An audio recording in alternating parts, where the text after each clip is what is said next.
All right. Whoa, it's the illusion. I'm here with my friend Akko. Hi, good morning, everybody. Good morning. Well, they're not here yet. We gotta wait for them to show up. All That's part of right. this whole life. You want more? That's perfect right Okay, there. right there. Okay.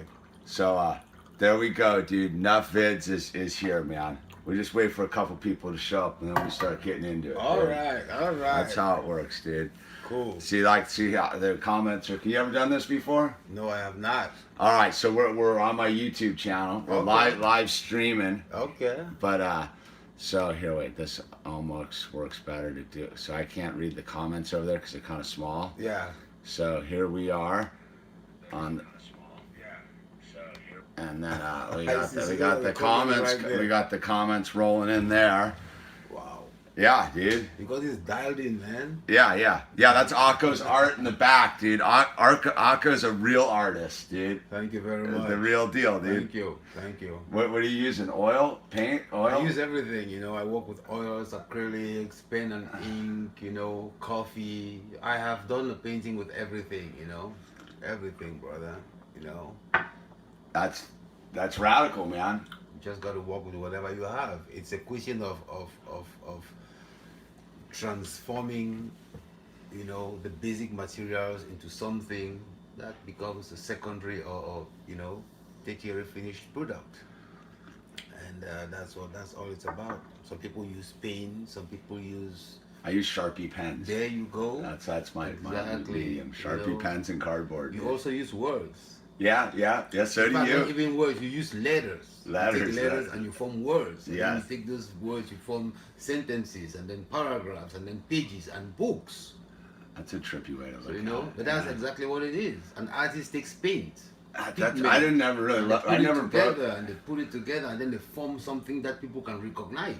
But guess what? You can take all the letters of the alphabet, the ones that kids love to play with, Yeah. little plastic ones, put them all into a box and, that's all it is. Huh. But I then never when really thought about the writing like That's that, it, dude. brother. That's Same kind of process. trippy, man. Same process. You just get those letters and you rearrange them and you make sense out of them. That's it. That's it. Yeah. That's it. Yeah. You make All right, sense. we're all done. We're all done here, dude. So, but are you technically trained? Did you go to like art school or anything? No, I have never been trained. I grew up in Africa, Yeah. Where exactly? Cameroon. Cameroon. That's right. Yeah. So there are no art schools out there, you know what I mean? Mm-hmm. So it's not like there is. If you're an artist, you do it because you are born with the passion for art, and so you keep doing it, and you keep doing it, and the more you do it, the better you get, and that's just what it was for me. I just kept doing it, and That's interesting. My buddy Billy was in the Peace Corps, yeah. and I forget where exactly in Africa he was, but he's an artist. He's a painter, Okay. and he went to the Peace Corps and would teach people to paint.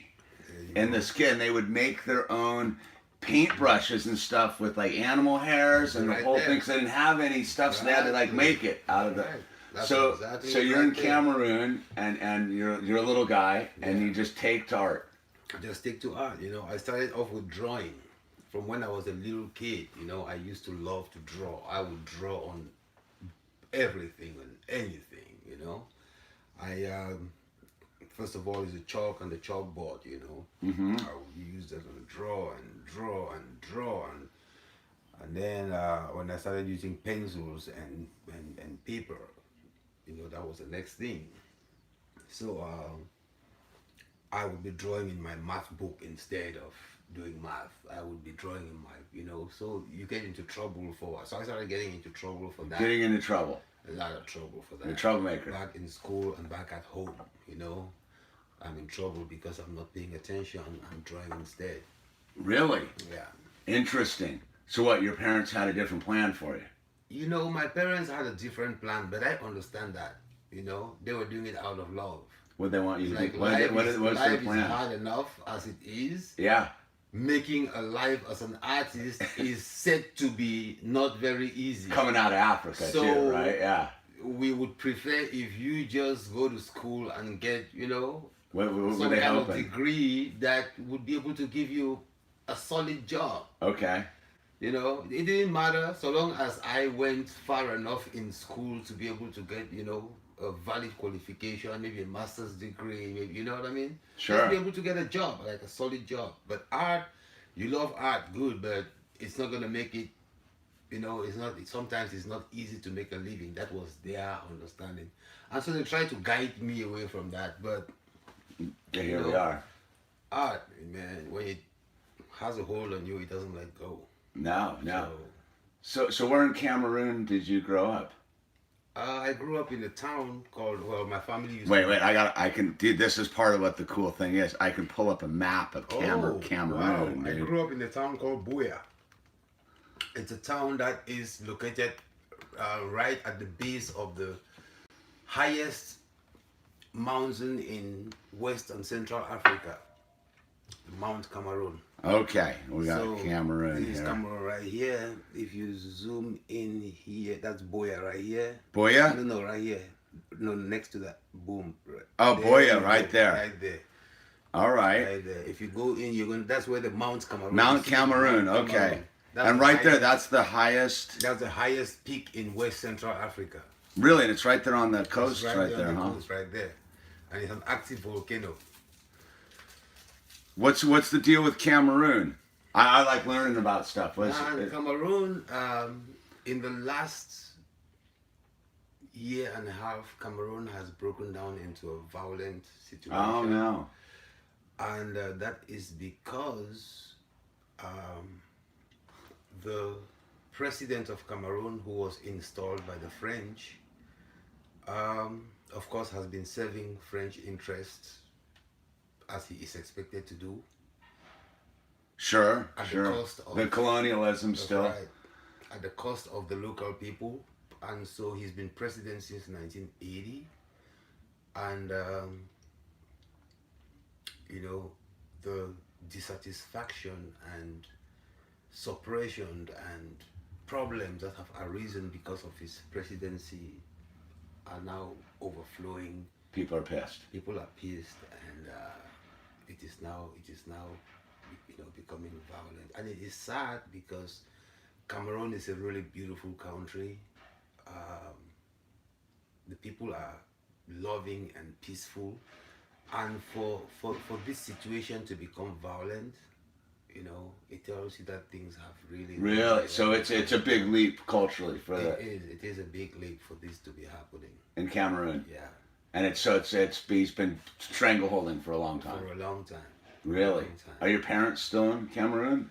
Yeah, my family is back there. You know, my family is back there. That is one of the things that I can tell your energy changed the minute we went right there. It's heavy. it is very heavy. Yeah. So, but that's what's going on in Cameroon right now. Are you? Let me ask you. Are you?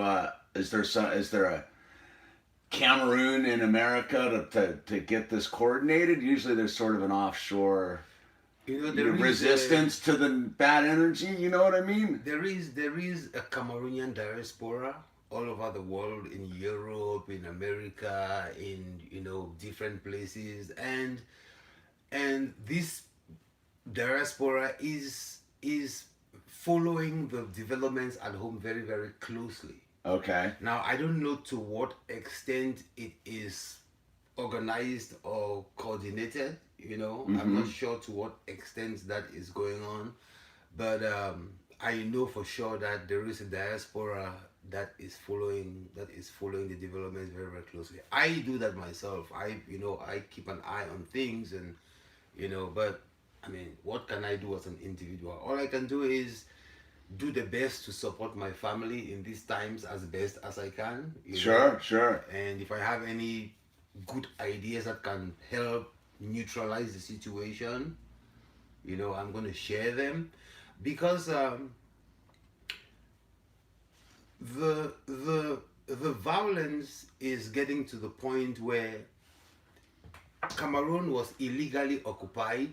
You know, we don't like to use the word colonized. Sure. So we say illegal occupation. Okay. So Cameroon was illegally occupied by both the French, in fact the Germans first, and then after Germany got defeated in the World War, you know, the French and the English, who were the victors, they took Oh, German wow. properties Okay. in Africa, so to speak, and they partitioned it amongst themselves. So Cameroon was occupied by the Germans first, and then when the British and the French won the war, they took Cameroon from the Germans, and they were like, "Hey, we own this property now. Let's share it." So they shared it amongst themselves.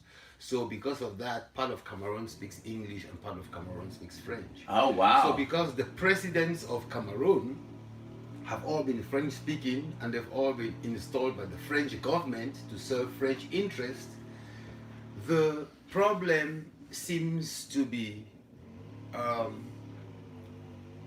boiling down, and it seems it's almost as if it is a fight between the English speaking and the French speaking Cameroonians. That's how some people want to make it look like. But that's not the issue. Cameroonians have a lot of love for each other. The problem is the English speaking Cameroonians who feel that they are very, very suppressed are fighting against the government, not French speaking Cameroonians. You know what I mean? Yeah, yeah, yeah. So that Interesting. So there's a breakdown of French and English. Yes, there is. That's It is. trippy. And It and is. so so in Cameroon they speak French, English, and Yes. Cameroon. And they Cameroon. speak lots of local dialects. Cameroon has about 210 different ethnic groups. Okay. So each of these ethnic groups has a different language. Some of them have several languages. Like I am from the Bayangi tribe. The Bayangis have about 5 or 6 different languages. So if you go to Cameroon, there is a plethora of languages and dialects, probably 500 or more. But you can go there and speak English and get around. Yes, you can go there and speak English and get around. You can Really? speak French, you can get around. You can And speak- very interesting. Now, is it regional in Cameroon, or is it all intermingled, like this language, French English thing? It's the extent to which the language is used is the extent to which it is mingled. For example, you can speak French in the English speaking part of Cameroon. You can speak English in the French speaking part of Cameroon. Sometimes you will find somebody who understands what you're saying, and sometimes you will not. You know what I mean? But chances are, if you're asking your way in French or in English, somebody would know somebody who can understand what you're saying. I got you. I like so like you're from Booyah. Yes, I'm from Booyah. Now, what is Booyah like in English or a French? Boya. It's an English. It's an English speaking. Like no, I mean, is there like a dividing line in like the high like if you zoom in, you will see that there is you see this line that goes from here. yeah, that road or like That's right. This right. That's about the. So that area is the English speaking part of Cameroon. okay, So it's pretty just- small. Yes, this area right here. Okay, And this part is the French speaking part of Cameroon. But it so happens that this area is extremely rich in natural resources. oh, go figure. There's a lot of oil there. Go you know what I mean? figure. There's a lot of oil there. Go There's a lot- figure. In fact, Cameroon used to have a border conflict with Nigeria next door Okay, because of the oil that's located in this little area right there. because So they Nigeria. took that to the United Nations, and the United Nations deliberated on it, and eventually the area was awarded to Cameroon. That hey, this place really belongs to these people, and so, you know, the French government, of course, is not going to let that go so easily, Sure. and so they need to have somebody there who is going to make sure that they get what they want, and the way they're doing that is by, you know, installing a government that does not serve the interests of the people. Yeah, and well, a lot of people don't understand. Like this map of Cameroon really is just arbitrary, on a sense of like, because if you said it's all broken into different tribes and Yeah. stuff, these lines on the map don't really mean anything on a level. Yeah, except, yeah. Except who owns You have to what understand. occupied country owns what chunk of land. That's right. Because right, like this weird like finger goes all the way up to some lake up here. It looks That's like. right, Lake Chad. And why is that? I mean, maps are interesting. They tell you a lot about like the occupiers. Yeah. State of mind. So this is Nigeria. Yes. Right. Mhm. This is Central African Republic. This is Chad, N'Djamena, and down here is Equatorial Guinea, Gabon, and you know. So Cameroon like I said, used to be occupied by the Germans, right? Mm-hmm. So when Germany was defeated in the First World War, the British and the French, who were on the winning side, they took the territory and they divided it among themselves.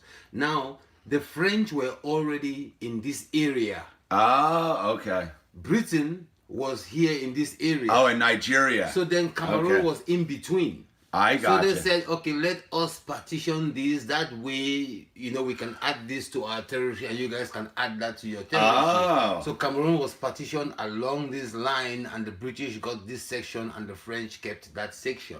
Interesting. So that is why the map is like that. Huh. And Nigeria is pretty volatile right now, right? Nigeria is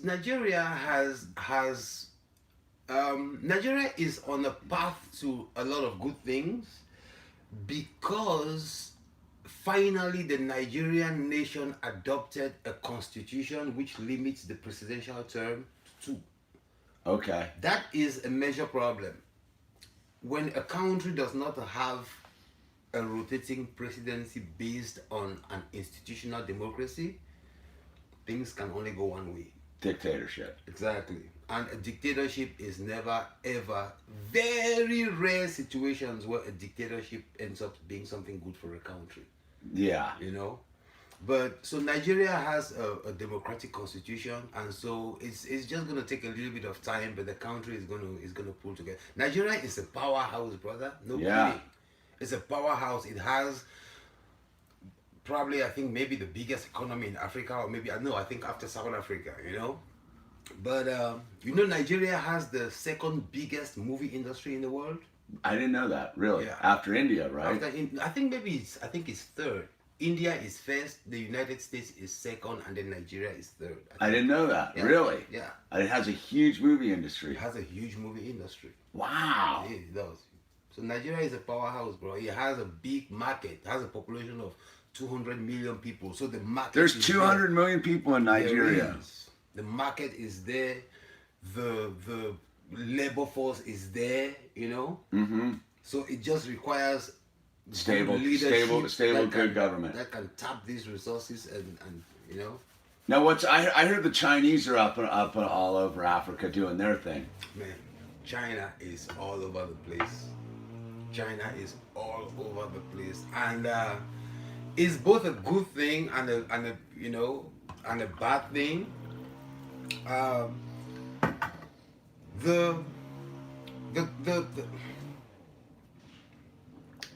China has an economy that has been exploding in the last 2 decades. Yeah. And they need resources to Sure, keep building sure. that. So they turn to the one place that has plenty of natural resources, Africa. And so they want to do their best to get as much as they want. And so they have signed a lot of treaties with lots of African governments, Mm-hmm. And if you read or if you follow the news about Chinese presence in Africa, one of the things that you will hear is that China is raping the continent, right? They are taking stuff, they are messing things up, they are, and it is true that China is really, really about exploiting the continent. That is true. But the terms of trade that Africa is getting from China, as terrible as they are the best so far. So if China is raping the continent, what were the British and the French? Well, yeah, we'll just go everybody bomb else you. We'll take doing it. Yeah. before? The Chinese are actually building infrastructure, right? They are doing the it at paving a roads terrible cost. They are but doing at least it they're not at a- destroying the place. Well, they are doing that as well. Okay. But then when you compare it, this is a better devil than the last one. Wow, You know what I mean? wow, it's that crazy. How bad it is. That's how bad it is, man. That's how bad it is. If you go to China, African products are all over the place. And these products are not controlled. Rice is sold in Africa that was made out of plastic. You understand what I'm saying? Yeah. There's no There safeguards. is no safeguards. So these things are going to build up and they're going to catch up and people are going to start getting sick and things are going to start going wrong. You know, you buy toothpaste from I mean, if you are in Africa, do not consume anything Chinese that you put into your mouth. Really? Yes. Don't. It's not safe at all. It's not safe. I wanted to ask you about sorghum. Because that's a big product in Africa. Yeah. It's sorghum, and it's sorghum. For people who don't know, is the sorghum is like the third most used staple on the planet. We don't eat it in America, but it's big in Africa. It is. It's big in Africa, and the part of Cameroon that I come from is not very common, but I know that it is eaten a lot. You know, it's Okay. eaten a lot. Yeah.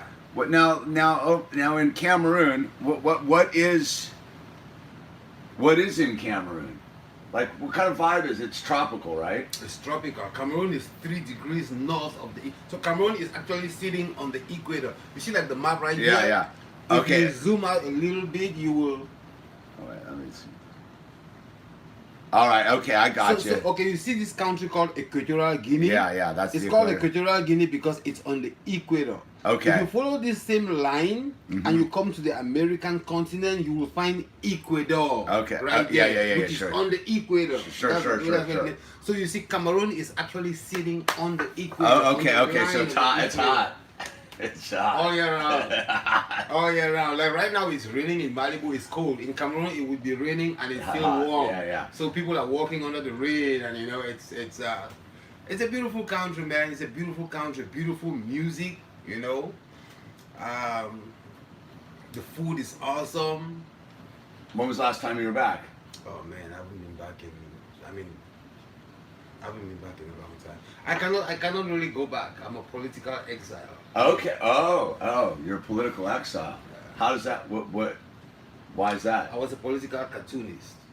Oh, wow. I was a This is cartoonist. interesting. I was a So you were a cartoonist. political cartoonist. I mean, the things I've just been telling you about the government. Yes. So when you're a cartoonist, there are things you can Sure. write about, and so when you write about those things, sometimes some people will not like what you're saying, and you know, things gets to a point where I felt like it was time to. So you didn't feel safe. Yeah. You were poking the bear. I felt like it was time to. Time to get while the going's get going while the going's good. So you're a political cartoonist over in Cameroon. You're ruffling feathers, and you're like, I gotta go. Yeah. Were you told you need to go? Was it the writing on the wall, like people coming to you being like, you know, Akko, we don't like you. You're done. Or you felt it? Man, Oh, we don't need. Yeah, Okay, I got you. We'll move. I got you. That's it. I got you. Okay. So you come out. You bailed in the United States. Yeah. So I came here. You know, I'm very, very happy. And you land in Malibu. No, I landed in Atlanta. Hot Atlanta. Yeah, I landed in Atlanta. When I got to Atlanta, it was during the winter, and you know, I got up the next morning, and it was sunny. And I thought that because it was sunny, it would be warm. Sure. I stepped out, man. I couldn't believe how cold it was. And I said to Straight from myself, Cameroon to Atlanta. Yeah. Okay. And I said to myself, nah, this is not going to work for me. I need to figure out where the warmest weather in America is, the best weather. And so I went online, I researched it, and I had two options, Florida or California. And I decided that I was going to come to California because I knew somebody here who had been a Peace Corps in Cameroon. Okay. And so, you know, like, hey, I'm in California. I was like, oh, okay. So I know somebody in California, so I came out to California instead. So you just took. How crazy is that to just take a jump into another country and just. You knew one person in California? Do you know anyone out here or? I didn't know anyone, but hey, You know, the way I see the planet is like a house. Yeah, yeah, It's like a house, and it has all these different rooms in it. yeah. Cameroon is one room, the United States is another room, Japan is another room. So you just rolled into your new room. So you just need to just have that in your mind and just know that, okay, this is our home. We just need to take a better care of it. And while you're in it, go into the different rooms, check them out, respect the rooms, you know, Sure, and leave them better than you found them. sure. And to me, if you can do that, you know, So you've been out in California for how long now? oh man, I've been in California all the time. I've been here in America. I've just stayed here. How long? 12 years now. 12 years. Yeah. So I met you about 8 years ago. Yeah. Well, we had a chance encounter, That's right? That's right. We That's we were randomly at that place and everybody laughed. Everybody left, and it was just you We- and I. yeah, yeah. I remember What we showed up? It was some sort of sober It like was meeting, right? Yeah, it was a meeting. It wasn't a meeting, but it was like a gathering of professionals or something. Yeah. And we were sitting there, and everyone Sitting split. there, It was just split. you and I, Right. and we got to We talking. got talking, exactly. That's how we met. That's how I found out you were a writer. Yeah, yeah. We got We going started on that talking, thing, yeah. and we've been crossing paths ever since, man. Yeah. That's a trip, It man. is. It's weird how it works, right? It is, man. And then didn't we run into that David Giselle artist out in Hollywood too?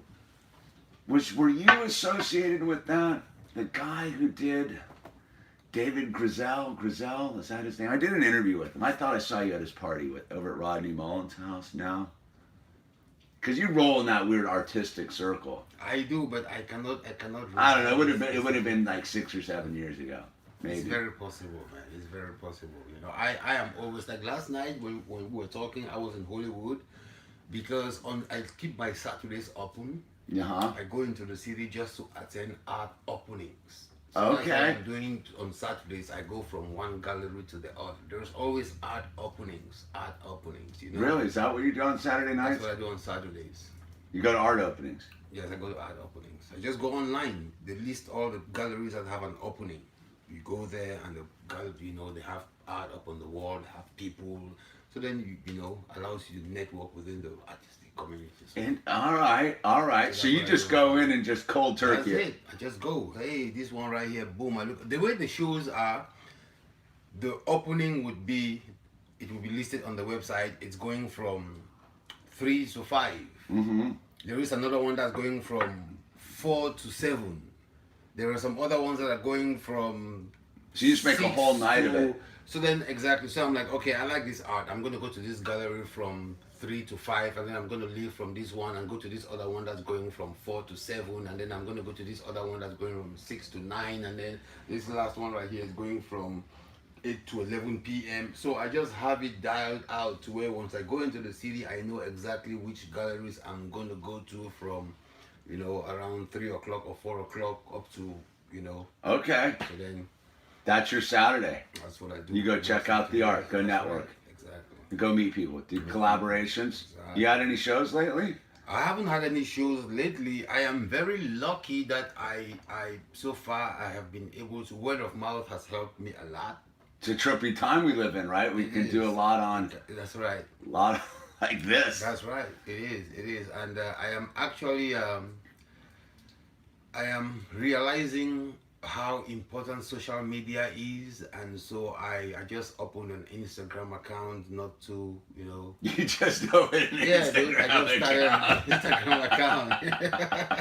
I- The way I talk about you can tell that I am not like, you know, dialed in yet, you know? Yeah. But I am going to get into it. I'll get better at it. I'm going to start a YouTube channel. I am going to, you know, there is a few things that I think I can do to market myself more. So I am going to try to do those things, you know. But you're selling your art.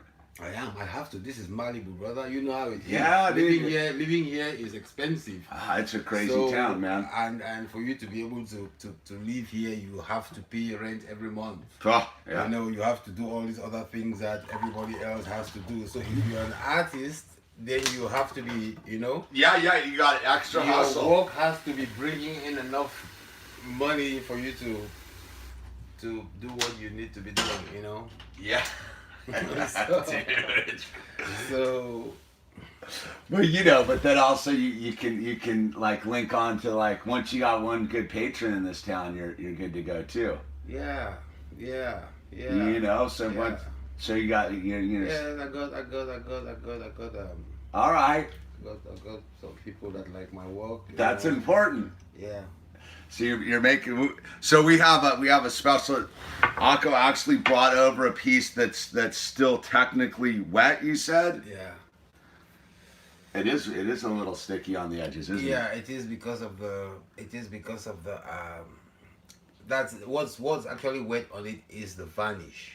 Oh, it's the painting varnish. itself Okay. is dry, but it's just the varnish. Now, is that somebody we should know, or is that a portrait, or? No, it's not. It is just an idea that I was trying to express. You see, the reason I'm holding it like that is because when I turn it that way, if you look on the screen, yeah, it's got I'm trying to avoid the reflection. So but Heavy, breaking the chains. it is. That's exactly what it is. You see, I call it irrational fear. Dude, your stuff's intense, man. Thanks, bro. Thanks. I don't know. I still don't get how you do that with paint, man. Well, brother. You're out of practice, it's the same thing that happens when you write an amazing sentence and someone's like, wow, that guy, he does magic with words. You know what I mean? I like the little guy is that the irrational fear? That's irrational fear right there. Yeah. This guy right here just wants to be free and just wants to enjoy life like everybody else.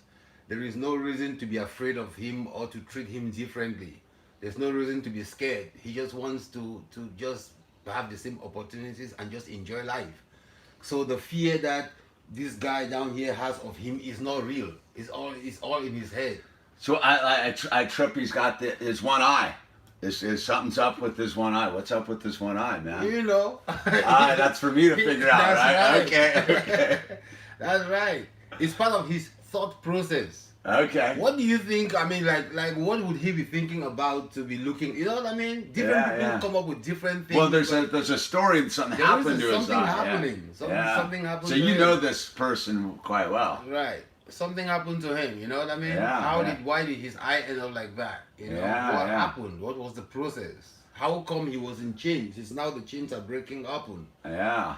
Did he deserve to be in chains? Was it? You know what I mean? There is all kinds of. The thing with art is it is important for the artist to leave enough to the imagination of the audience. You know what I mean? So I cannot really give everything away because it is important for people to also be able to see what they want to see in the painting and associate to it in their own different ways. You know what I mean? Yeah. I get it, man. It's theirs. Once it's on their wall, it's theirs. I have this trippy thing. So I was doing my art, right, and I was like, the pieces I didn't like would sell like immediately. Exactly. Right, and I'd be like, what's that about? And then I realized that like, oh, they created. I'm just the muse. It's their art. That's right. And I'm just the manufacturer. You have to open yourself for it to flow through you. Yeah. I'm just the middleman. And I had this thing where it's like I no longer like think about it. I just make whatever. Just do it. Just do it, because it doesn't matter what you're making. There is somebody on the planet that is craving that thing that you're making. The key is to be able to connect with them. If you could connect with all the people in that way, everything you have would be sold.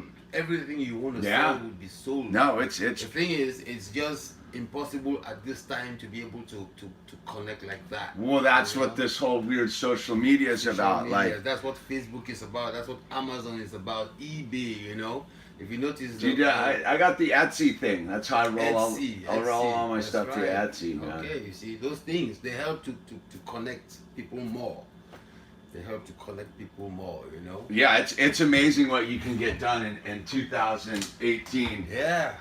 Or 19. I guess it's 19, dude. 19. We gotta take greater advantage of it. That's what I am coming to terms with right now. Taking advantage of that and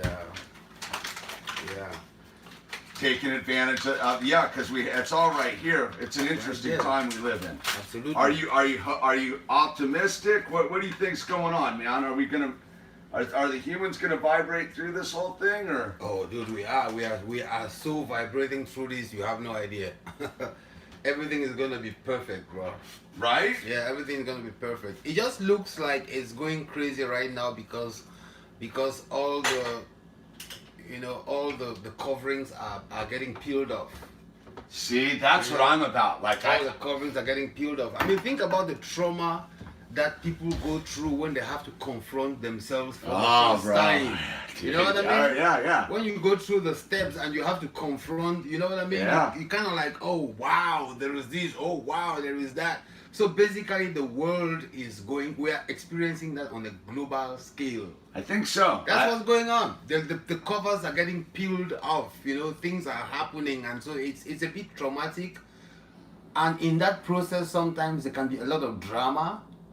You know? yeah. But at the end of the day, it's something good that's going on. Something good is happening. We just need to see the right perspective.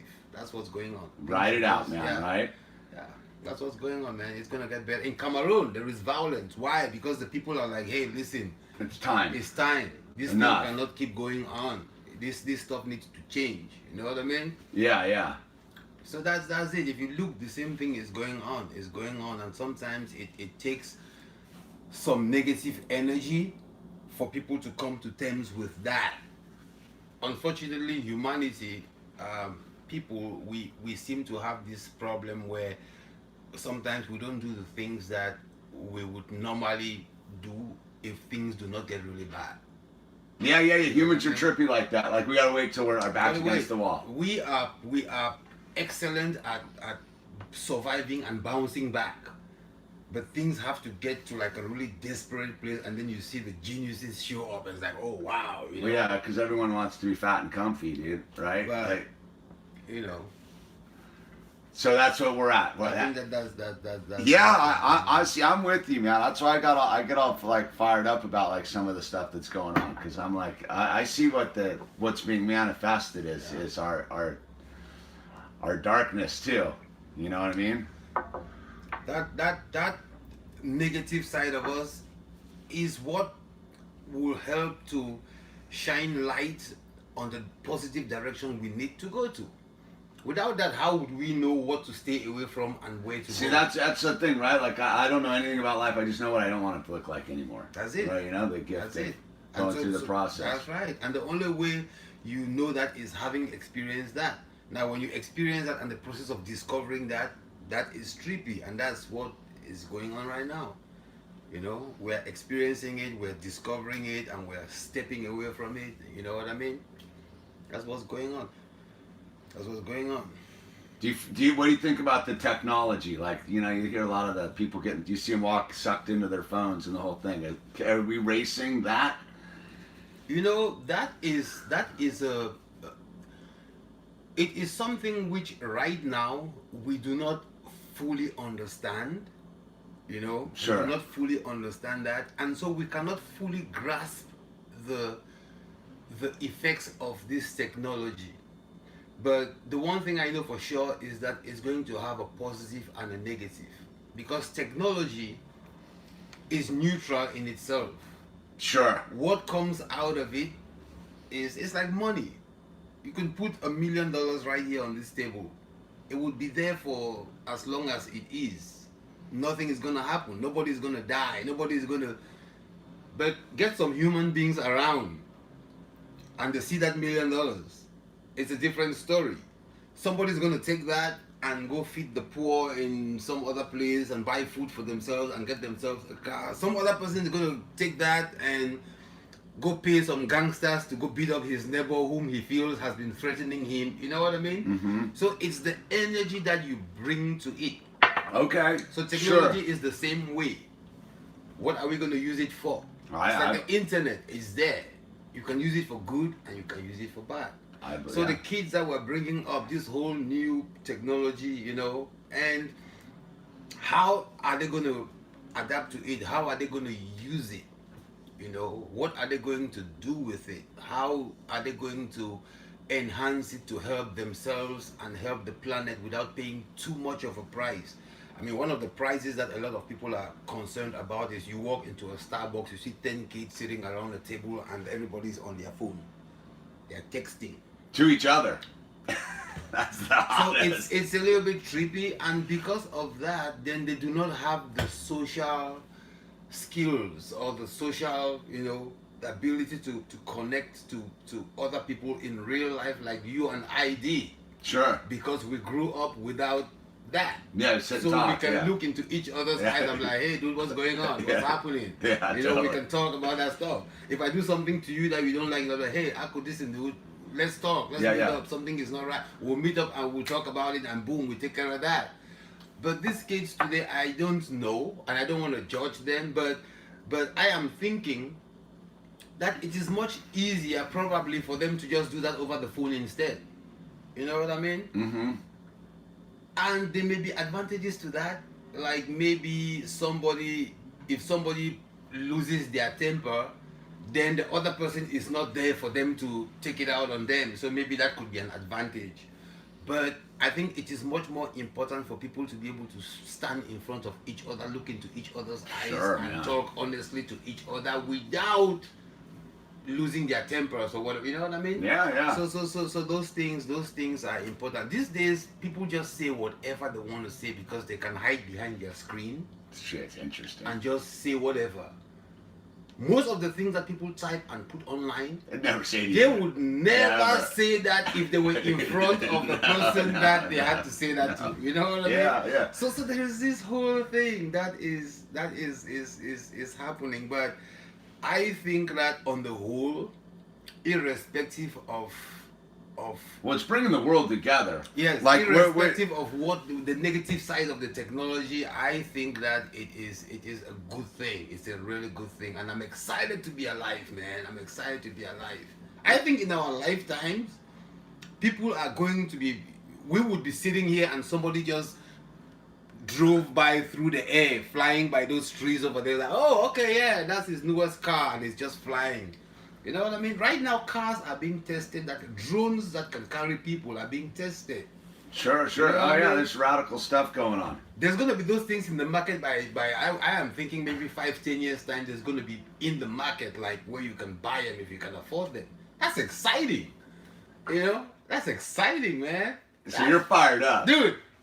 It's an exciting time. It is pretty Buck Rogers, man. Like I think we forget like how like sci-fi it all really is. Exactly. I mean, look at what we're doing. I mean, literally, like we haven't really checked in, but like there's people from like around the world there's a lot. No, but I mean, like we're right now. And hey, anyone out there, international, just chime in. Let us know where you're from, dude. Let's blow Akko's mind, dude. We got see like my curator Cassie. Never met her. She's from Montana. She's a Malibu girl. So she kind of takes care of this. We got Florida, Quebec. Wow. Denmark, dude. Wow. Sean Barker, I don't Somebody said, hi, Akko. Wow, dude, that's cool, man. Hey, hi, how are you doing? Yeah, so people are checking in. We got Surrey, England. Dude. Zimbabwe. I don't know if I believe Sean. China, England. New Jersey, well, Arizona, people, Sri Lanka, Congo, Russia. No, they're messing UK. They're messing with us at that point. Well, you gotta have a sense of humor too. That's right, dude. No, people get all uptight about it, like you said. Baltimore, dude. That's Glastonbury. Yeah, we got Colorado Springs. We got Mars, man. Vancouver, New York City. No, so there's this amazing thing. Like, well, that's what I've been, since the fire. Right? How crazy is the fire, man? It was crazy, man. Like, were you here for it? I was or here. Or did you boogie? No, I got out of town really quick because no kidding, I'll be honest with you. Like, I'm out. I'm out. I left like immediately because the only things that I got out of my apartment was my art. Sure. My paintings. Yeah. In my studio I have almost 1,000 paintings. You got 1,000 paintings in your studio? At least. What? I had to come by your studio, check it out. No, you should come by and check it out. So where is your studio? I am on Galahad right here. Oh really? Okay. Yeah. So then when I got the evacuation orders, I just started loading my car up like Now, the one thing that I am lucky about, and I had thought about this stuff before, most of my paintings are not stretched out like that. They're rolled They up. are rolled up canvases. And then I also have, you see, like this one that I showed Yeah. you right here is just it's a canvas board. Yeah. So then you could have 50 of those like Yeah, that. yeah. But imagine 50 paintings. Oh of yeah, this, no, you know no, what I you need mean? a truck. So then I have a lot of like those, flatter ones and rolled up canvases, and so it doesn't occupy that much space, because that is the issue. If I had the space that I need, then everything would be framed out. But I don't, so then I just leave them like that, and so then it's easy to move them around. So I Sure. just started packing my car up. That's the only thing I got. I put my art in my car. I got my laptop. And that's Yeah, it. because some places got smoked up on And Galahad. that's right. Are you right there up by the Coyotes? Yes. Okay. Yeah. All right. Yeah. The Coyotes, man, they're all time. Dude, man. You know, Billy was my guy. I started all this. Ah. Yeah. Wow. Yeah, Billy was a special being, man. Exactly, man. That's a trippy street up there, man. It There's some trippy Yeah. energy going on up on Galahad, dude. Yeah, man. It's interesting. That's where you and I met.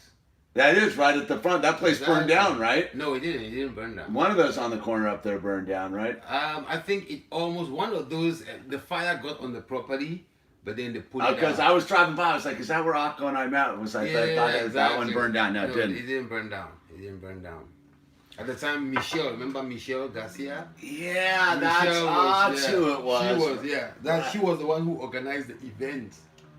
I remember seeing her around town for a while, and now I don't see her anymore. I think she's in Palm Springs right now. She's doing good. She opened up her own thing. She has her own thing going on there. Okay. Yeah. Oh, you know. Yeah. She's Big, in it's the a big industry, man. It is a big industry. Jesus. And it's a good thing. It's a good thing because at least the people that need help have a place where they can go get it. You know what I mean? Yeah. So in that side of it, Either that or they're walking into a vampire's den. I don't know. I'm a little 50-50 with it. Yeah, But it's like I the technology, but that's, dude, right? That's right. That's what you So make of it, there right? There is people that are doing really good work, and there are people who are not doing something. They are not doing such a good thing, But I associate myself only with the ones that I know are doing really And good you're work. doing the art therapy. Yes, man, I do that. And I it's listen, brother. There is nothing that is more satisfying than helping somebody and seeing them receiving the help Sure. and knowing that it is making them better. Yeah. It gives you a certain sense of satisfaction that nothing else. Yeah, it's better can- than selling a painting, right? It's better. It's Yeah, better. Being able to make somebody feel better, and you see them, they are doing much better, and you know that you contributed to that, man. Yeah. Yeah, there's nothing like that. So you're fired up about it that. fires me up, man. It Yeah. fires me up. I get excited about that. Because I know how that feels, Yeah. that feels. Yeah. The darkness is real. It is. People get stuck in there, man. That's right. Bring them some light. Yeah. And sometimes all they need is just somebody who can just point them in the right direction and just guide them a little bit, You said it's just a little bit of guidance, That's man. it. That's it. I mean, if somebody is really, really wanting help and they really want change, then that happens. But then there are people who They don't want they it. don't really want it, and sometimes they know it, sometimes they don't know it. But those are the people who make it look bad. Sure, Because sure, they well, go yeah. there, they keep, doing the same, and then it's like, hey, what's going on here? Nothing is going on. Well, guess what? Maybe that person they're not really ready. They're not wanting to, because most people, I mean, the change takes work. Dude, it's not easy, man. The real change takes work. I think that the hardest work is internal work. Yeah. Work that you do on yourself as a person to become better. Oh, look at the man. You gotta look at the man in the mirror, right? It's the hardest Right. subject you got is yourself. Exactly. And it takes energy, and it takes time, and it takes patience, and most people do not have the wherewithal to put in that effort. they think it's a quick fix, and then they look Yeah, for yeah, they a want- quick, and then there is That's no- our society, right? Like, there is get no to the short quick way fix. around it. No, there's There is no no short way shortcuts, around is it. there, dude? Nope. You got to take all those 2,025 steps that you need to Oh, take. yeah. There is no You short know. way around No, it. dude, If you're it's- looking for a quick fix, You're, I don't know. Are you right? You got to put the work in. do you meditate? The You do. meditation is very important. Really? You got that dialed in?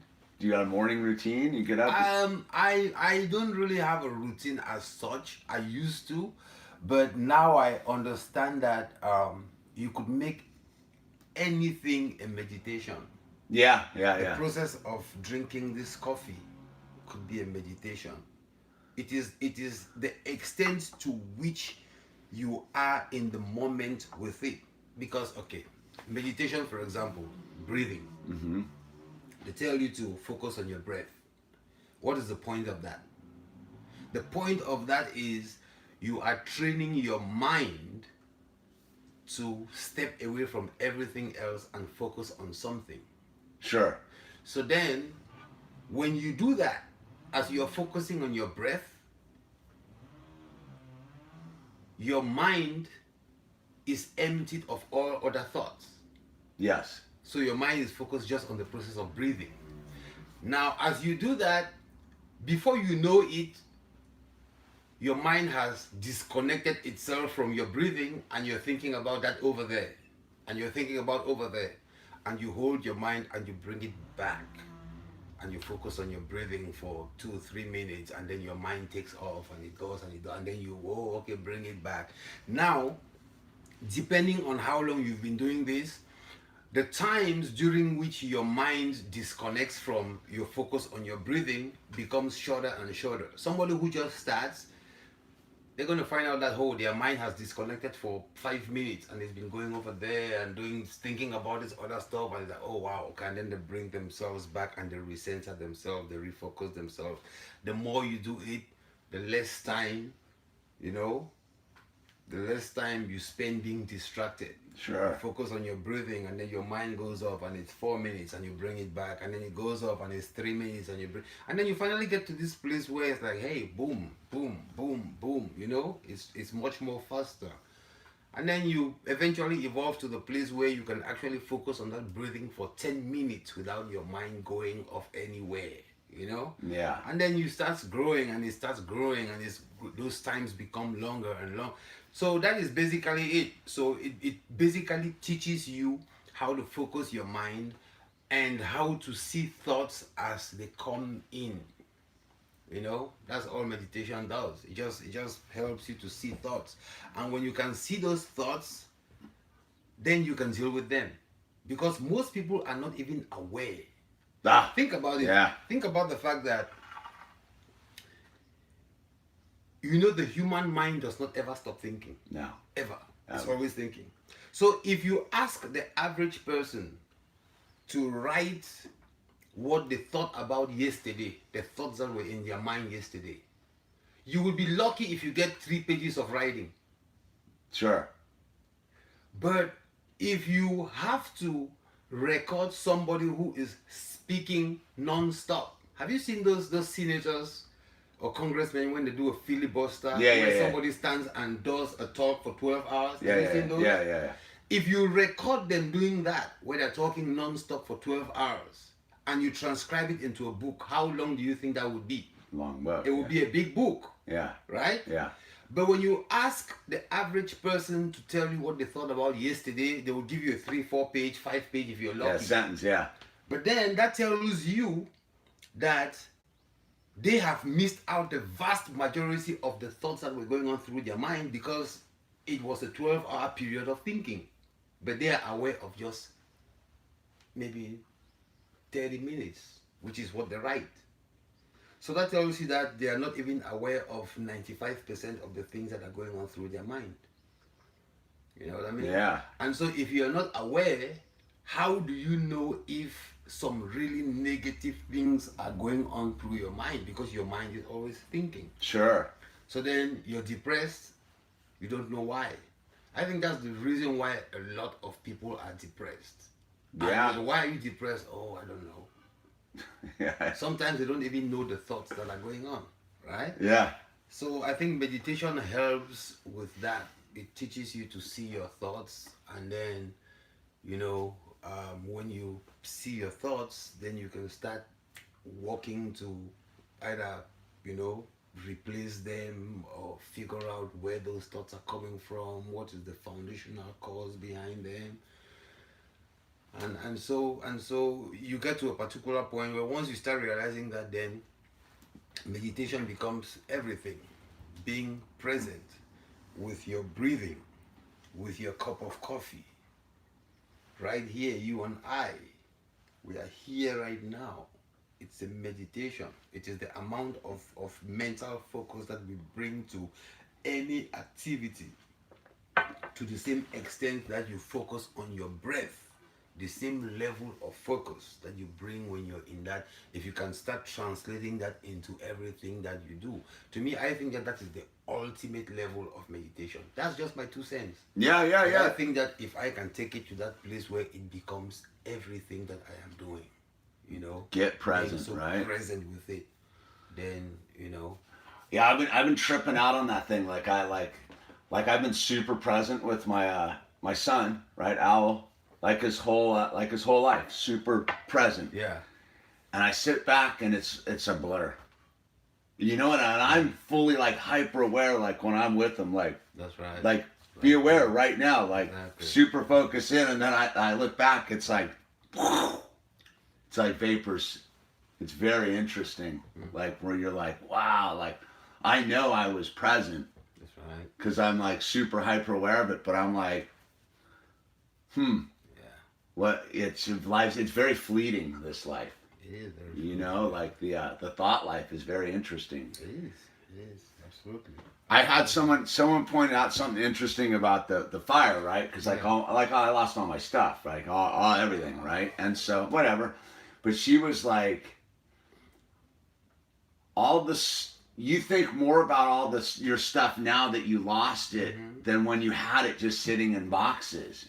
And I was like, that's pretty interesting. It's like when it was just sitting there in actual form, Yeah, I didn't think about it. yeah, But then it's gone, and I'm like, oh yeah, like what was on, like, oh yeah, I remember writing that, and I'm like thinking about these things, so they it almost has like a new life.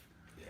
You know what I mean? Yeah, It's yeah, very interesting how it's we get lost in the physical, and it loses itself. It does. Oh, I'm sorry, that's my phone. It does. That happens.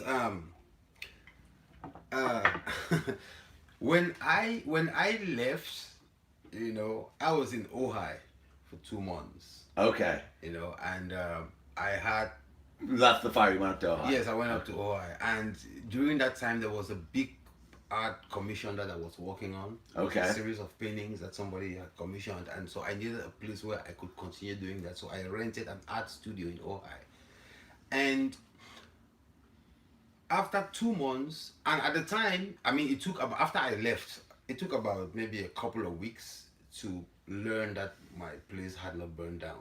Yeah. So when I left, I was like, okay, Starting over. So when I learned that my place had not burned down, then I started thinking, wow, this stuff that I had let go, and I had totally dissociated myself. Because in fact, somebody that stayed in Malibu called me and said, dude, I just drove by your place and it's gone. Oh, I wow. actually got that. So I was like, okay, it's gone for sure. Yeah. And then it's like, hey, dude, your place didn't burn down. I'm like, dude, are you guys kidding me or what? Like, how could that be? Like, what? And it turned out the place didn't burn down.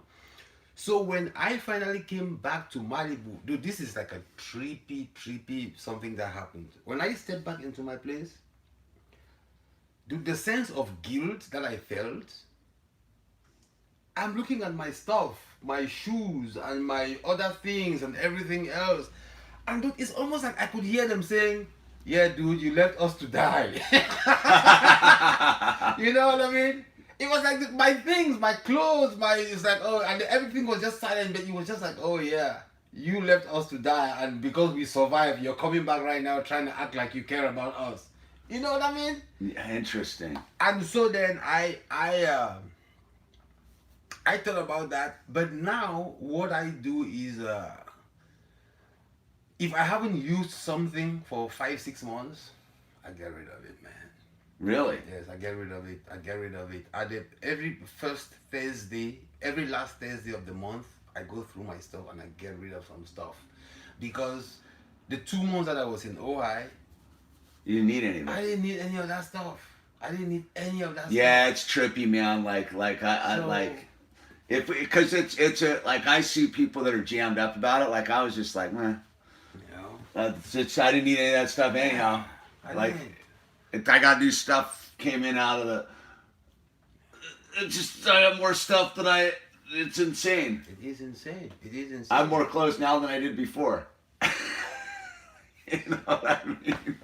Sometimes you gotta. So what? The last Thursday of the month, Yeah. you go through I your go stuff through my and you're stuff like, and I see what I don't need and I give it away to somebody. It's who part of your needs ritual. it, or I do it like I make it into, because I don't want to I want to try as much as possible to not be in a situation where I am keeping something simply because it's still working but I'm not using it. oh, You know yeah, what I isn't mean? that weird? Yeah, man. It's like, oh, dude, that coffee table over there. Oh, well, it's still good. Yeah, so what? I'm not using it. You know what I mean? The fact that it's still good doesn't necessarily Someone mean else that needs I it, have yeah. to have it. You know, it's like I don't have to put it in the storage somewhere because the only things that I have in the storage is art. That's it. Nothing else. Nothing. Nothing else. I don't have no shoes, no nothing. It's just art. Just my art, just paintings. That's it. That's Interesting. it. There's nothing else that I believe that it doesn't matter what it is. If I need it, I can manifest it.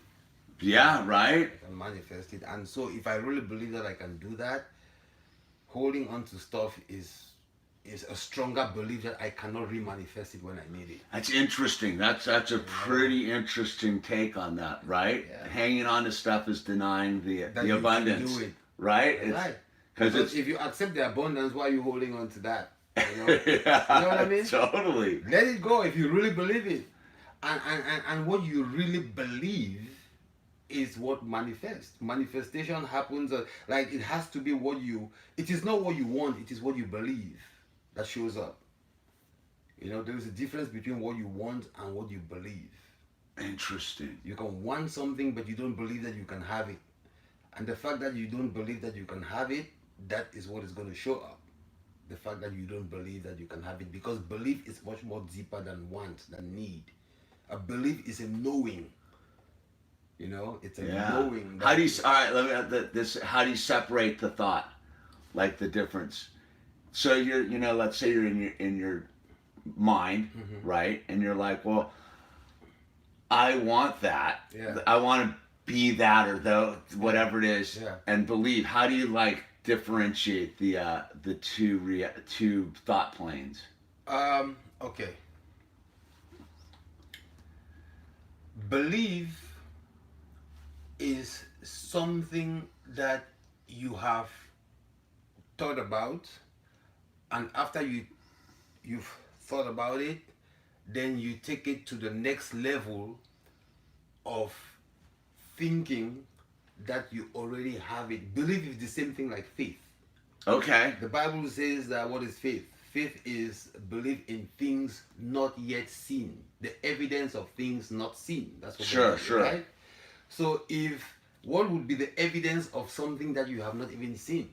It is like when you pray and you say, okay, you want this $1 million job, and you say, thank God, thank you for this $1 million Sure. job that I already have. Yet you don't have it. But you say that often enough, eventually you start believing it. It is almost like you reprogram your mind. Sure. But you have to do it to the extent that it is written in your subconscious. Do you drive stick shift? No, I used to. Okay, but you know how to drive stick Oh, yeah. shift. Okay, so think about this. When you get in a stick shift car and you want to drive from here to Santa Monica, right? Mm-hmm. You're sitting in your car and you're driving. and you step on the clutch, you shift the gears, you step, you let the clutch, you step on the Yeah. accelerator, you do You that don't really think process. about it, and yeah. You're not thinking about it. You're just doing it. You're just doing it because it is written in your subconscious. Sure. You don't have to think about it. So if somebody should come to you and get you up from sleep, hey, do you drag stiff shift? Yes, I am. If somebody should drug you, right? Yes. Like what they call that, the truth serum. Yeah. And while you're not, you know what I'm saying? After you get the truth serum, it is your subconscious that comes to the surface. Sure. The things that are true, the things you really believe about. Sure. So therefore, if you've been induced with truth serum, and I come to you and I say, hey, do you drag stiff shift? You're like, yes, I do. Yeah. Are you an astronaut? No, I am not. Because you know what I'm saying? Yeah. Where are these things coming from? Because you are not even aware of yourself at that time. Yeah, It is coming from your subconscious. That is what you know for sure. That is what you believe about yourself for sure. Gotcha. And so then, that is what belief is. It is coming from the subconscious. It is a knowing that is so strong that it does not matter what state of mind in which you are. If somebody should ask you that question, that is what is going to come up. But a want is different. It is much more on the surface. Sure. You may want it, but you may not believe it. You know what I'm saying? Yeah. Sometimes you can be like, hey, so I think that is the difference. No, that's a great breakdown. So it's just, you just have to like figure out a way to get it into yourself to the point where and repetition helps with that. That's why, mantras are so important in Eastern philosophies. Sure. You write a mantra about yourself and you repeat it and you repeat it. The Bible says, for example, let the weak say, I am strong. See that? Yeah. Let the weak say, I am strong. So if you say, I am strong, I am strong, I am strong, I am strong, I'm strong. You know what I'm saying? There are situations where you see somebody is trying to do something and you see people coming, you got this, man, you got this, man, you can do this, you can do this. What are they doing? They are convincing you that you can do it. And eventually when you believe it, then boom, things happen. So I think that you have to go from this place of doubt or want or need into this place of belief. Yeah. When belief meets the spirit, manifestation happens.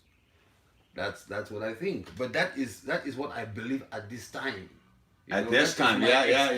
At this time. Yeah. And I will be honest with you, I am also learning as I go ahead. Sure. So that is what I have been able to figure out based on my own experience at this time. So if that information changes as I evolve, and I expect it will always change. Always evolving. Because there is always room for improvement. The concept is always evolving. But that's what I know and I believe at this time. And, that's how it is for me. So, it's working. It is working, brother. It is working. It's working.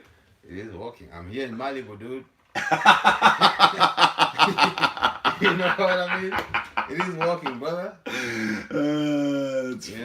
I know. Here we are, man. Right here we are. We're sitting here in the middle of the rubble in this little house. It's a trip. It's been an interesting thing. You know what I mean? Like when you came over, you were like, "Wow, you like." Well, how I go because this is my home. Yeah. You know what I mean? Like, of course, it all worked out. It all worked out. Always works out. Things always work out. That's part of the thing. If you always say that, things always work out. Things always work out. Yeah, they always work out. Sometimes they have a rocky road to work out. That's right. But then when you say that as well, remember that's what you're telling yourself. Sure. And so when you say that enough times, guess what? You're gonna believe it. If somebody shoots a truth serum into your arm and says, hey, so Hamish, what's going on, dude? What do you think? Do things always work out? Yeah, they work out, but sometimes they have a rocky road. That's what you believe. Interesting. Okay. I gotcha. You believe that because you have said it so many times to yourself. Yeah. So the thing is, it's trippy because we live in a world where people say you have to be real. You have to be real, dude. Be real. You get real. You have to be. So people feel sometimes that that when you say something which is unreal, then you know what I mean. But I used to struggle with that, but not anymore, man. If I find myself in a situation where I think that what I am going to say is not something that I want to see manifest, then I just stay quiet about it. You know what I mean? So you're hyper aware of Yeah. that now. Yeah. Yeah. Really? Yeah. I try to be very, very aware of it. I try not to say things that I don't want to see in my life. I try not to do that because I have had enough examples to know that it's real. Oh yeah, You it's know, before I used to hear people talk about this stuff, and I used to be like, wow, dude, this is some weird, crazy shit. Like, where do these people get this stuff from? What are they smoking? I yeah. used to think that stuff. And then I was enough into it to where, you know, I was like, wow, this is the same thing in the Bhagavad Gita. This is the same thing that the Buddha is talking about. This is the same thing that the greatest manifester of all times, Jesus Christ. This is the same thing he's talking about. They're just calling it by different words. Yeah. Let it be unto you as you believe. This is what Jesus Christ said. Beware of your thoughts, for as a person thinketh, so is he. That's in the Bible. When you pray for something, believe that you have received it and it will be done unto you. That is in the Bible. And then I looked at all of this stuff and I'm like, wow, this is the same thing. Same thing. Yeah. And I started becoming really, really, really aware, you know. Really, really aware. So then, I mean, and I'm always getting better. I believe I'm, you know. Yeah, it's a work in progress. A work in progress, man. How old are you? Always getting better. Age is just a number, brother. Cheers, dude. You know what I mean? Just a number. That's it. Don't pay attention to that stuff. No, I know, man. I was just curious. Because sometimes you live in a world where people think that between this age and this age, this is what you should be doing. And from here to here, this is what you should be doing, and you cannot do this anymore, and you cannot do that. Don't pay attention to that. Life itself will tell you when it doesn't want you to do anything more. When there is a time where you cannot climb on your roof and change the zinc, you know, change stuff by yourself, hey, you will know it. You know what I mean? Yeah. So just go through life. Don't pay attention to those numbers. Just be numberless. Be, you know, just. That's deep, man. The most important thing about life is don't step on other people's toes. Don't hurt other people. Everything else is, you know, do whatever you want. Just don't hurt other people. Be respectful of everybody else, you know. Age is just a number. Don't let anybody define you by those things. They try, man. Yeah, they will try. They will try to put you within, you know. Don't put baby in a box. Exactly. But you're much bigger than that. You know, you're bigger than the race, the religion, the number. I know, man. You're above and beyond all these things. So. Yeah, it's very interesting. The dividing lines people try to constantly like. You know, and some people do that not consciously. It is just a way of understanding. It's a way of trying to have a better understanding of the environment in which they find themselves. Sure. So they use these things to define things and to communicate with each other. That way, when somebody tells another person that, oh, that person is, you know, from this tribe, or that person is this old, or that person, it gives that person what they think is a better understanding. Sure, sure. But in my opinion, it gives them an understanding of them which is not really reflective of their real self. Sure, it shrinks them almost. Imagine that you have the ability to okay. In there is I mean, you know that I write, right? Yeah. So a page in my book is a conversation between two people, and in this conversation, this guy is a rebel leader. Okay. You know, he's a rebel leader who has an army behind him, and you know, he's in a country where he's trying to topple the government and all this stuff. And it's weird that I wrote this stuff about Cameroon in a novel before this violence started. So in this conversation, the rebel leader is asking this guy, he says, imagine what life would be like if people did not have bodies. You know, if you didn't have a physical body, if you Sure. didn't have a physical form, you were just nothing. The only thing that I can hear from you is your voice. You know what I mean? Mm-hmm. Imagine that, or let's take for example that we were both like, no, let's not say blind. That the way Sure. God made everybody, nobody had eyes. You know what I mean? Yeah, yeah. You couldn't see anything, you couldn't touch anything, you couldn't feel anything, you couldn't nothing. The only way you and I could communicate is we could hear each other. Okay. Imagine what that would be like. Sure. I would never ever look to see how tall you are or how short you are. I would never ever try to identify your tribe because that would not make sense. I would never ever try to find out what kind of food you like to eat because your body would not need food. The only thing that I would know about you is your thought. And thought is the true essence of existence. Thought. Because words are the expression of thought. That's it. Everybody thinks in a language, Sure. right? You think in English. There are people that think in German. There are people that think in Japanese. There are people that think in Bayangi. So thought is actually the expression of, words are actually the expression of thought. And so even the Bible says, in the beginning was the word. Yes. So at the very beginning, that's all that there was. If you look at it from that perspective. Yeah, yeah. Right? No.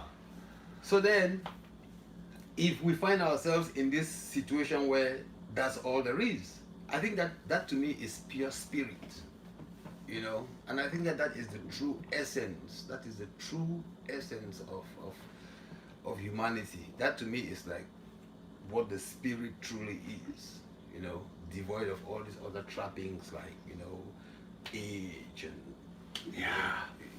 The that's trappings. real, yeah. The trappings. Because that's the only thing that doesn't truly ever die. Doesn't ever truly die, ever. I mean, even when you're asleep, you still dream. What is dream? Yeah. Thoughts. Totally. That's it. It's thought energy. And energy can never be destroyed. I don't care who you are. If you take this cup of Well, water, it can neither be created nor destroyed. It Ever. just is. It just is. No, it just changes shapes and forms, right? That's it. That's it. And I think that, and I mean, nobody really knows this for sure, but my belief is that the level to which you become awake and you become aware, right? And you imprint that into your subconscious, that is the level to which you become aware of your former self when you step into the next life, whatever that is. In Buddhism, there are people who see that they are conscious of their last life, and I don't know, I've never experienced that, but my belief is that I think that that conscious thought is the only thing that we have the ability to take into the next realm, whether that's heaven or whether that's a different dimension. I don't know. The one thing that I believe is that energy cannot be destroyed, and you and I are pure energy. Pure energy. So when we go to that next level that we find ourselves, how much thought or remembrance will we carry along? You know what I mean? How much of that will we carry along? I think that sometimes like when you see a deja vu situation, Yeah. who knows where that deja vu situation comes from? It's like, dude, it's like, wow, this is so, where have I seen this person before? Where have I experienced this before? Where have I, who knows where that's, how do we know if that's from, Yeah, it's very interesting that. Do you have more deja vus or less as you like awaken? I think that the more you awaken, the more deja vus you have. Okay. I I haven't had a deja vu in a long time. I know I used to. It's just I wonder about that sometimes because you're onto something. I was because it goes on to that thought I was thinking about like being present with my son, and yet it turns into a blur. So how much of it, even trying to like take it with you to the next second into the reality, we've been talking for 79 minutes, right? you know, we've been on a journey we started with the basics and we moved on a journey and now we're into this deep thing. But like, how much of that 79 seconds is here, and we're pretty awake people, you know what I mean? It's very, you can fit it all into a split second, but how much consciously can you bring into that? It's that thing you were talking about, like with the your whole day, the day before it gets reduced into like three sentences. It's very like, it's trippy, man. It's trippy. So trippy. It's trippy, and it is always going to be a mystery. We can only do our best to understand it to the best of our ability in a way that helps us in the present physical circumstances that we find ourselves in. Because I think that's what spirituality is all about. It's supposed to also help you to navigate the physical world, you know, much more easily. So, you know, we can learn as much as we can, use it on our daily, you know, existence. But the vast majority of things is always going to be a mystery. It's always going to be a mystery. That's the cool part. I think that's super cool, because life would become extremely boring if everything was like, you know, it's like a child. You take them to a toy store, they get excited, and then you buy them some new toys and they're really excited, and then they play with it and they play with it. By the second week or second month, they just go in the box. They go in the box, man. No one can be a new one. That's it. They want something else. That's because it has mystery. It has the unknown to it, and they're fascinated. And then they take it apart and they put it back together, and then it's like, okay, that's all it does. I want a new toy. It's like, you know what I mean? No, it's watching the like child. That. It's a new toy every day, because guess what? The mystery is unending, for the simple fact that, you know, the universe is infinite, and if it's infinite, it is infinite in all its dimensions, in terms of time and space and everything. Everything is infinite in the universe. Everything. There is no limit of anything. You know what I mean? Everything is limitless. Everything is infinite in any direction you choose to look. Physical, psychological, sociological, whatever is infinite within the universe. Everything in every direction. So that makes it pretty mysterious forever. Pretty mysterious forever. You know? Yeah. Wow, man. You're blowing my mind today. This is a perfect time for this conversation in my reality. Awesome, bro. I feel honored to be a part of this conversation. You know. Yeah, it's interesting. Life's a trip, man. It is. It's an interesting trip. Let me ask you. This is like do you know what you're doing for the rest of the day, like, or is it just straight into the next mystery of it all, and you go with it? How do you like? I try as much as possible to keep planned things to a minimum. Yeah, I'm with you on that. Now, there are certain commitments that I have, and I take my word very seriously. I don't. When I say I'm going to do something, like when you told me you're here. Do that, I was like, hey, yeah, exactly. I'm like that. Right on time. I keep my word. That's very important, because, you know, like they say, what you give is what you get. Yeah. So I believe in that. I keep my word. I try to. So I have certain commitments that I have to respect. So those things are planned out. If I have to meet somebody somewhere, or if I have to do an art therapy class, you know, from this period to this period on this day, that is locked down in stone. And so but even within that, I still leave room for flow. You know what I mean? Mm-hmm. Like today, I told a friend that I'm gonna come over and we're gonna watch the Super Bowl. Okay. So I'm gonna go do that, but then I don't plan how that is going to happen. I'm gonna go and then I'm gonna flow through that, you know. Yeah. So then I have things that I plan, and I'm gonna, you know, keep those and respect those. But then apart from that, then I just flow, you know. I just flow. I have certain things, like for example, I write every day. Okay. When I get up in the morning, that's the first thing I do. I reach out and I get my laptop and I write. How long? Not long, man. Not long. 20 minutes, maybe? 30 minutes. At Okay. most, you know. Let's say 20 minutes a day will get you there. It will get you there because think about it. If you write for 30 minutes, you can write a half a page, right? Mm-hmm.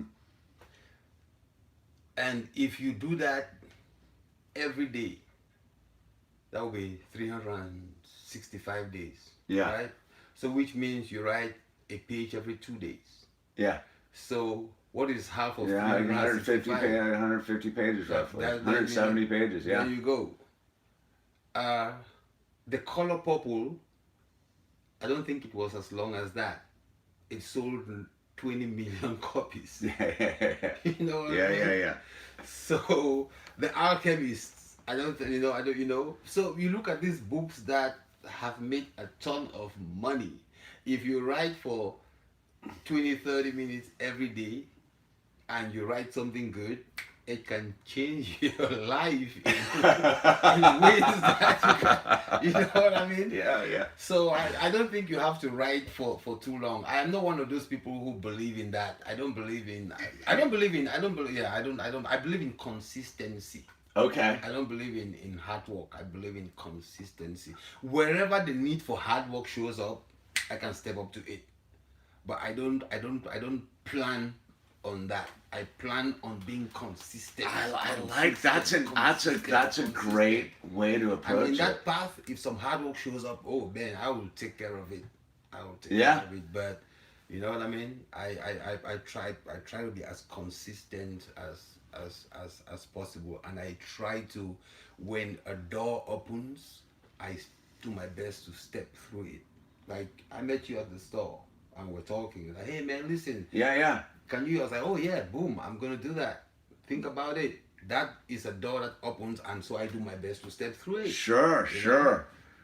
So I just try to be as consistent as possible, and to, you know, so I write every day, I paint every day. Those are the two things that I do every day. Now, sometimes if I cannot write in the morning, that's okay, but I make sure that I am going to do that at some point. So you wrote today, Yes. and have you painted I today? haven't painted today, but So you'll paint at I'm some going to point. paint at some point today. Okay. Maybe, yeah, I'm going to paint at some point today. Maybe later on. Maybe when I leave from here and I go home, I'm going to paint a little bit. You know. How long do you put it in? Or so you just go with that one? I just go with it. I don't really plan it. I don't plan it. The one thing that I do is I try. Like I told you, I don't believe in I believe more in consistency. Sure, Because this is the thing.